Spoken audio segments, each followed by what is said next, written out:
suis sûre que tu connais ça. Ton client disparaît en plein milieu de ton projet. Ton client te demande un truc totalement hors contrat, il essaie de te gratter quelque chose, l'air de rien. Ou alors, ce client qui te pompe ton énergie, ton temps, ton calme. Et toi, t'essayes de faire au mieux. Aujourd'hui, tu passes plus de temps à courir après tes clients qu'à faire ton vrai taf, et ça, c'est épuisant. Si tu t'es déjà dit que ça peut plus continuer comme ça, t'es au bon endroit. Ici, dans Mission Customer Hero, on transforme ta relation client en super pouvoir. Dans chaque épisode, on verra ensemble comment repérer les red flags avant que ça parte en vrille, comment poser un cadre clair sans flinguer la confiance, et surtout, comment fidéliser tes clients sans vendre ton âme. Moi, c'est Annick, alias Captain Care.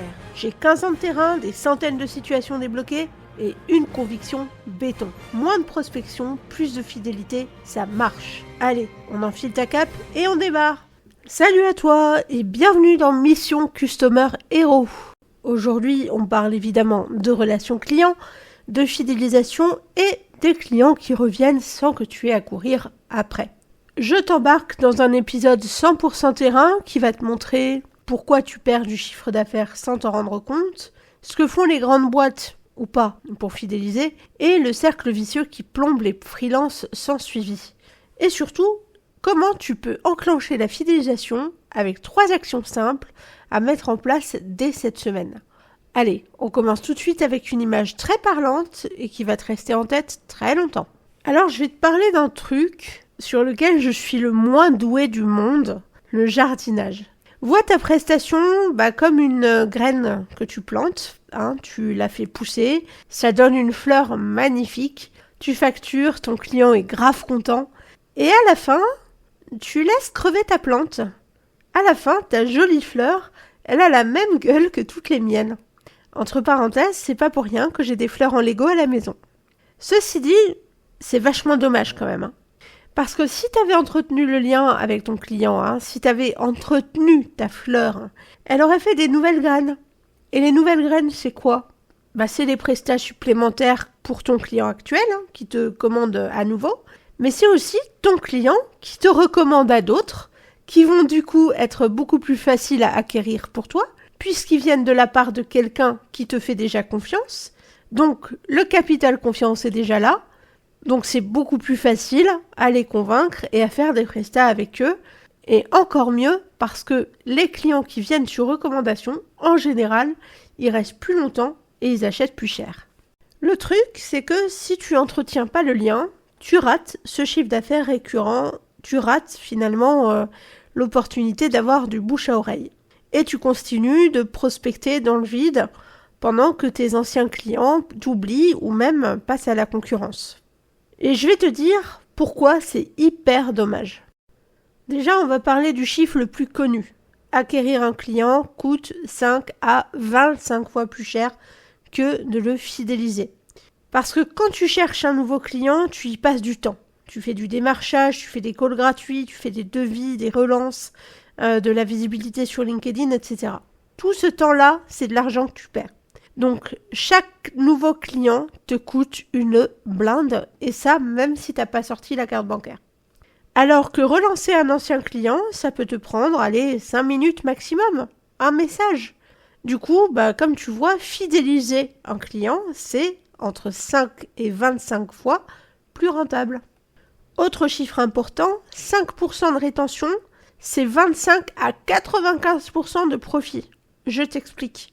Si tu augmentes un tout petit peu ton taux de clients qui reviennent, genre si tu as un client qui revient sur 20 clients, ça peut exploser ton bénéfice. Tout simplement parce que ton client fidèle, tu n'as pas à le convaincre à chaque fois.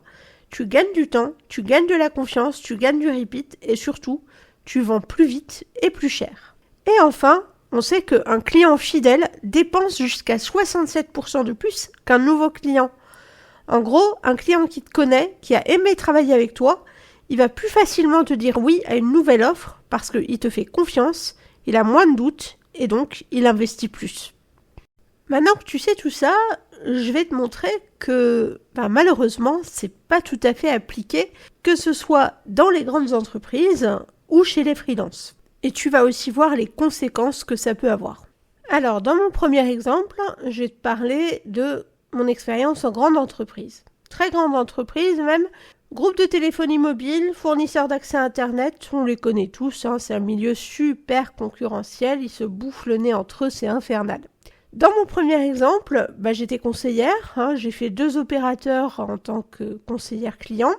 Et le retour que j'ai eu, quel que soit l'opérateur, c'est le client qui me dit « Ouais, mais pour moi qui suis client fidèle chez vous depuis des années, vous faites rien, vous ferez rien, vous faites pas de remise. Alors que pour un nouveau client, vous faites des remises.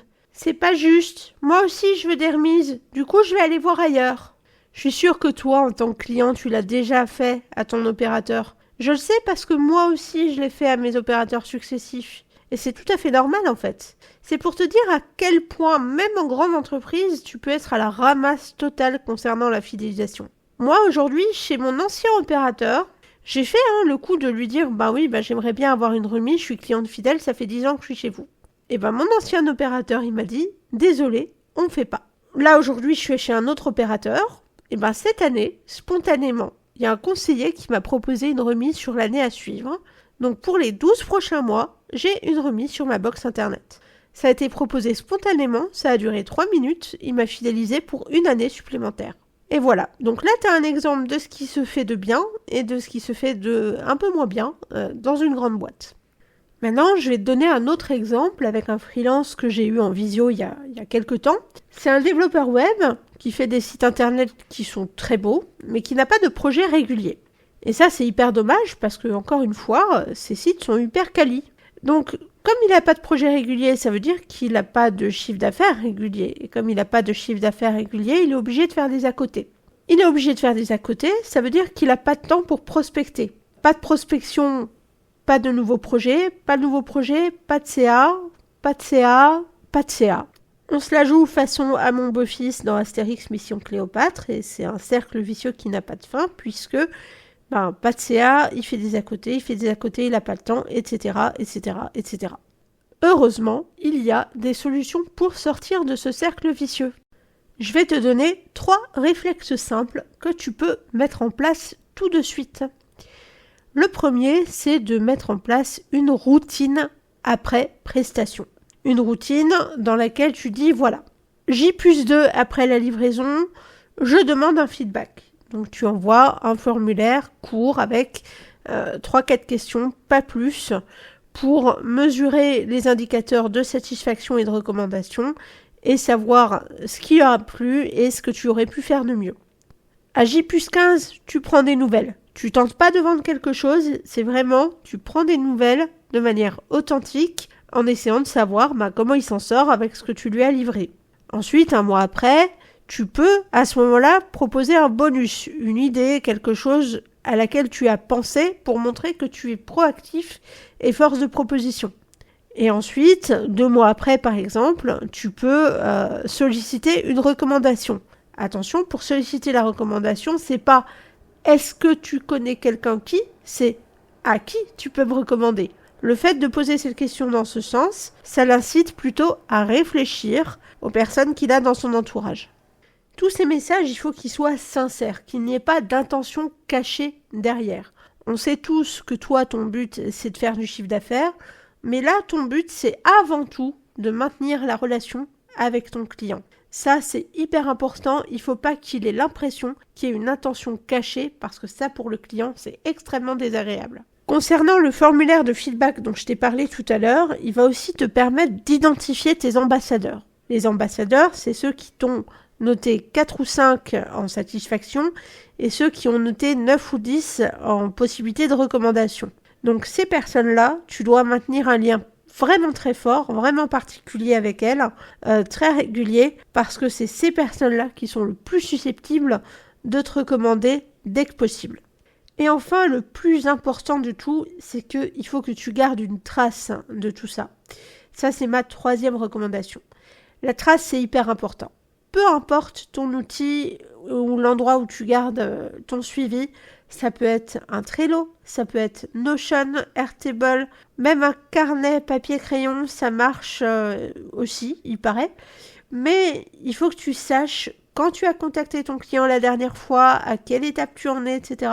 Quelle était la raison du contact, quand est-ce que tu dois réapparaître dans son sillage, sinon tu vas l'oublier. Et crois-moi que si tu oublies ton client, il va t'oublier aussi. Et voilà, je t'ai donné mes 3 recommandations pour éviter le cercle vicieux et pour fidéliser durablement.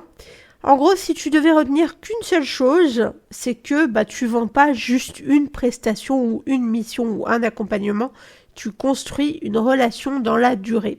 C'est cette relation-là qui va faire que ton business tourne, devienne durable et devienne rentable. C'est la fin de cet épisode, je te remercie d'avoir écouté. Si ça t'a aidé, je t'invite à laisser un like, un commentaire pour partager ton expérience et surtout à partager cet épisode autour de toi. Je te souhaite une super journée et à bientôt pour une nouvelle mission. Salut!